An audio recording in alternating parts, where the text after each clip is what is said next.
Mr. Stringer, thank you for joining us. It's great to see you again.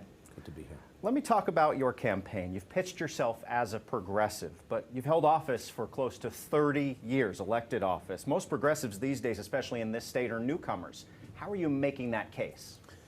Well, it's true. I have been a progressive for 30 years. I've been a progressive for so long, they used to call me a liberal. And what I've always believed a progressive elected official is about is just helping people, making sure that government is working not just for the privileged and the wealthy, but people who come from different walks of life, people who come to this country, people who come from our different neighborhoods. I'm a kid who grew up back in the 1970s during the fiscal crisis in Washington Heights. I'm an uptown kid who, got a lot of opportunity, and I've always wanted to serve and give back to the city, and I've been able to do that for many decades. And I also think we need an experienced leader to fight for our biggest comeback, and that's what this election is all about. Who has the vision, who has the skill, who has the government experience to make a difference for the city. Staying with your progressive credentials, after the sexual harassment misconduct allegation by Jean Kim, which you've strongly denied, I will note. Well, thank you for that. You lost support among the Working Families Party, a number of leading lawmakers, including a congressman, some state senators. What are voters supposed to make of that as you out there on the trail saying you're a progressive? Well, there are two ways to look at it. Those allegations are categorically untrue. There's no corroboration. There's no sense that I did anything wrong. And yes, some people left, but other people joined. We have an extraordinary labor coalition. We have other elected officials who are standing by my side. We have thousands of volunteers out into the streets. But look, if this election is going to be decided by local elected officials, I don't think so. It's going to be decided by the people, and that's why I'm here today with you to talk about the issues. You run for mayor, it's never in a straight line. You have your ups and downs. I've been knocked around in my life. I've fallen down. I got back up. And that's the story of New York City and the people who are in the city. People get knocked down. The city got knocked down during COVID, and the challenge now is who is the best qualified to lead our greatest comeback. Ayanna's going to ask you about policing. Thank you, Henry. And Mr. Stringer, thank you for your time. It's good seeing you again. You are certainly the city's money man, right? As comptroller, you released a plan to take away $1 billion from the NYPD over 4 years. So as mayor, what specifically would you cut from the NYPD in that very first budget? Well, look, let me say this. Some people believe that police shouldn't be involved in criminal justice issues. And some people believe that everything gets solved with a badge and a gun. I take a different view. I have a community safety plan that wants to focus the police on rooting out the violent crime. We have a clearance rate of 21%, meaning we're not solving those shootings and the gang violence. And I want to focus resources on that. But back to the budget, where do you begin cutting it as mayor, or are you switching gears and saying that you're not? No. So I just want you to know where my priorities are as mayor. We've got to solve the violent crime. But we also have to invest in keeping kids away from the criminal justice issue. And that means we have to take money that's currently in the budget and appropriate it so that we can actually keep kids away from over-policing. How do we do that?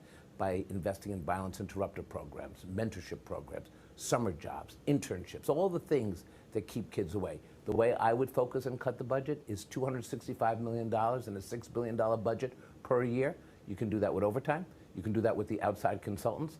I've looked at efficiencies in every single agency. I've said to the mayor, cut 3% so we can start saving money over time. The same is true with the NYPD budget. I'm the only candidate that took a scalpel and a pen and paper and showed what $265 million a year in redirected money would look like. Mr. Stringer, we also took a look at the NYPD's budget, and here's what we found. More than 88% of that budget actually goes to salary and overtime. Have the numbers right up there for you. How do you make budget cuts and still keep officers on the streets to protect New Yorkers? Well, why don't we look at where the fat is in the budget? And by the way, you can start with one police plaza.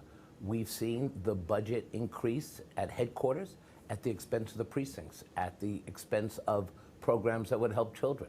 And I'm going to announce a policing plan that will address these issues and redirect the spending that the police department is doing to the most local level. We have some precincts that have 200,000 people in them and some precincts with 100,000. Why is that?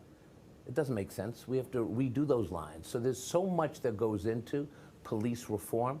It matters that we have a police force that can root out the violent crime, but we also need a police force that can prevent kids from becoming part of the criminal justice system. And we also have to recognize that when a police officer has a badge and a gun, it comes with great responsibility. And I am not in favor of the police commissioner disciplining his or her own officers. And that's why I want to strengthen the CCRB. I want to make sure that we can get the camera videos, the evidence that we need so that we have a very high standard so we don't go back to stop and frisk and over-policing our black and brown communities.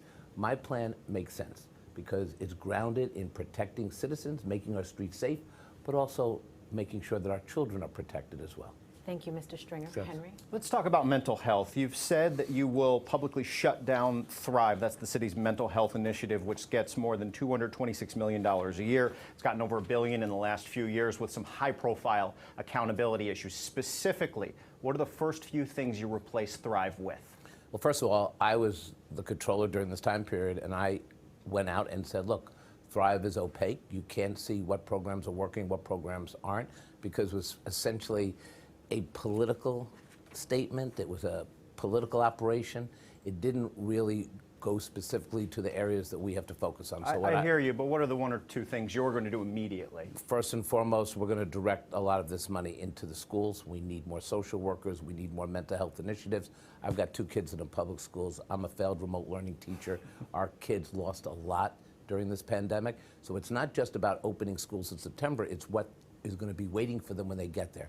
They're going to need real mental health services. The Thrive budget must be directed to our schools, and that's just the beginning. Ayanna is going to chat about transportation. Absolutely. Communities like Jamaica, Queens, Flatlands, Brooklyn, and most of Staten Island, they're public transportation deserts. Aside from more bus lanes, how would you improve rapid public transportation for all of the New Yorkers who live in the outer boroughs? Well, I've been ahead of the curve. Look, I want to be the street mayor of New York City, meaning I do want to invest in 35 miles of new busways per year. I want to make sure that we have bike lanes and a program for free bikes for high school kids so they can get to and from school. But I also want to look at how we align our subways with our commuter rails. And I have been a leader in this. We should have one fare so that when the commuter rail comes in on the LIR or on the Metro North, we can have that cross-pollination. You can go in to the subway or the commuter rails and you can come back out. We don't have that right now. Right now, one costs $10, the other costs $2.75. Doesn't make sense. We should align that. That would speed up transportation infrastructure in Southeast Queens and around the city, parts of the Bronx, and it's something I've been calling for years. As mayor, I'm going to work with the state to get that done. But neighborhoods like Canarsie, Brooklyn, for example, where there's not necessarily a commuter rail nearby, anything that you can do to help make their commute into the city a little bit easier, a little bit faster? Dedicated busways. Okay. Transportation infrastructure above ground. Look, everyone wants to build new subway stations, but I was at the 4th grand opening of the 2nd Avenue subway. It's expensive and it takes a long time. But our buses are the future, especially for workers who live farthest out from the business districts. They need to have guaranteed service. Listen, we have a transportation system that's still grounded in the 1970s and 80s, where the boroughs come to Manhattan to work. We now have a 5-borough infrastructure economy, right? So we have to have a transportation infrastructure that respects and understands that, and that's what I would implement as mayor. Mr. Stringer, Henry has a few quick closing questions. Just moving on into coronavirus response and bringing the city back. Do you support a coronavirus vaccine passport? And if so, where should it be used? I actually do not support it. I think that we have to continue our efforts to vaccinate the entire population in New York City. We've made great headway, but we've got a long way to go. I worry that the passport could be discriminatory or make people feel less willing to come out, and I think we have to be cautious with it. Even in the biggest of venues, say MSG or Barclays? I think there has to be caution here. I wouldn't rush to do it. But look, one of the things that this virus showcased is we can't have amateurs in office. Donald Trump was an amateur, and he killed a lot of people. We lost 32,000 lives in this city. My mom died of COVID. So we need a mayor who is going to be capable of dealing with some of these challenges that come our way, whether it's a virus, whether it's a terrorist attack, whether it is a hurricane, and that's why I'm running, because I'll be ready on day one to work on these issues. Really quick, yes or no related issue. Would you require students to be vaccinated? I would. Ayanna? Thank you, Henry. Mr. Stringer, if Governor Andrew Cuomo runs for re-election next year, Will you vote for him, yes or no? Look, first of all, I'm only focused on this election and theoretical issues in the future. I have called for the governor to resign. What the future holds, I don't know. Okay, and Broadway is coming back in September. Any plans for the first show you'll go to see? You know, that's going to be a game time decision with my wife and I, but you can expect us to be out, especially if I'm the next mayor of New York City. You know, one of the things after 9/11 we saw was how important it was for Broadway to open, and that was the signal to the world that we were back.